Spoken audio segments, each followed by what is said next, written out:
imamo jedno veliko iznenađenje i novost za sve Riječane i za Primorsko-goransku županiju. Spad Bad Zagreb 18. i 19.7. će biti u Novom Vinodolskom. Tako da vidimo se od 11 sati ujutro do 7 sati popodne. Gdje ćemo točno biti? Pogledajte u nastavku videa. Veselimo se jako doći malo i na ovu stranu morsku i da se onda nakon cijelog dana druženja, dobre klope, okupamo. Bok! Gradska plaža Novi Vinodolski, San Marino Otočić, Beach Bar Lopara. A mi ćemo biti ovdje.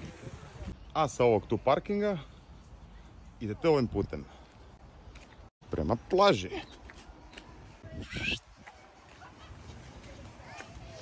I moći ćete nas naći ovdje. A